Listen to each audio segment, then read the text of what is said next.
terkenal dengan aspal alam dan lalu lintas perdagangan lautnya ternyata menyimpan pesona wisata yang memukau. Mulai dari adat istiadat, benteng keraton, pantai, hingga wisata alamnya. Salah satu hal yang harus dikunjungi saat kita ke pulau ini yaitu salah satu keunikan flora yang ada di pulau ini. Tidak jauh dari kota Bau-Bau, apabila kita melakukan perjalanan menuju Pasar Wajo dari kota Bau-Bau, kita akan melewati pepohonan hijau yang lebat di sebelah kiri dan kanan jalan. Kawasan ini merupakan salah satu hutan konservasi Taman Wisata Alam Tirta Rimba. Taman Wisata Alam Tirta Rimba merupakan salah satu tempat habitat satwa liar dan tumbuh-tumbuhan yang dilindungi, dan juga merupakan salah satu tempat pembudidayaan tumbuhan.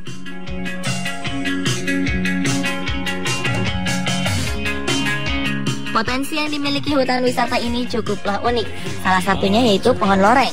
Tak perlu susah-susah mencarinya, sebab pohon ini dapat dilihat langsung di pinggir jalan Poros Bau-Bau menuju Pasar Wajo, tepatnya di Kelurahan Kadolo Kartapi, Kecamatan Wolio, Kota Bau-Bau. Warga sekitar menyebutnya pohon loreng, sebab sepanjang batang pohon dari bawah hingga ke ranting-ranting, kulitnya berlurik loreng khas tentara. Keunikan pohon ini karena seluruh batang hingga dahannya dihinggapi aneka warna yang didominasi warna merah dan hijau. Pohon loreng ini menjadi salah satu objek wisata alam bagi warga kota ini. Banyak warga yang menyempatkan berhenti sejenak untuk melihat keunikan dari pohon loreng ini.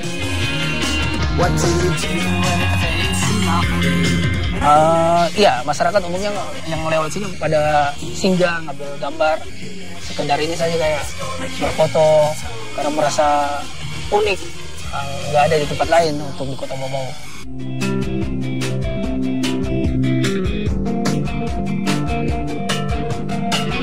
Keunikan pohon loreng yang berada di pinggir jalan ini pun sering dikait-kaitkan dengan keberadaan kawasan militer Yonif 725 Woroagi di Kecamatan Sorawolio. Warga sekitar menganggap keberadaan pohon loreng ini menandakan bahwa kita akan memasuki kawasan militer tersebut.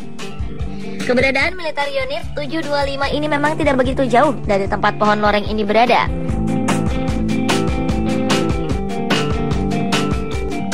Namun benarkah ada hubungannya keberadaan pohon ini dengan keberadaan militer Yonif 725? Untuk mengatasi rasa penasaran akan pohon loreng ini, saat tim on the spot berkunjung ke Bau-Bau di Buton, saya mencoba untuk mendekati lebih dalam pohon tersebut. Pada awalnya saya mengira ada yang iseng mencoret-coret cat di batang pohon ini. Namun setelah saya mengamati dan memegang langsung batang pohon ini, coretan-coretan yang terdapat pada pohon itu memang benar-benar asli, tanpa ada manipulasi manusia. Unik juga pohon ini.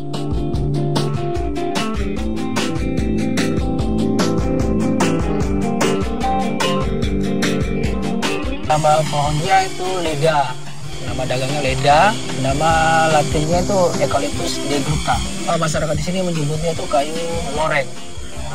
Namun biasanya disebut juga rainbow trees. Pohon unik ini atau biasa warga Bau-Bau sebut dengan pohon loreng berasal dari Mindanao, Filipina. Penyebaran di Indonesia meliputi Sulawesi, Nusa Tenggara, dan Maluku. Tinggi pohon loreng ini bisa mencapai 60 meter. Pohon loreng atau eukaliptus ini tumbuh baik pada dataran rendah sampai tinggi, yaitu dari 0 hingga 1.800 meter di atas permukaan laut dengan curah hujan 2.000 hingga 5.000 mm per tahun. Pohon loreng ini termasuk tanaman yang cepat tumbuh. Dalam tahun pertama, pohon ini bisa mencapai ketinggian lebih dari 3 meter. Sementara itu, pohon loreng di Bau-Bau ini diperkirakan sudah ada sejak tahun 80-an. Bahan pohon loreng licin dengan beragam warna yang berasal dari getah yang keluar dari batangnya. Getah inilah yang membuat batang pohon menjadi berwarna loreng. Warna yang dikeluarkan pada getah ini akan semakin nampak seperti loreng pada saat musim kemarau.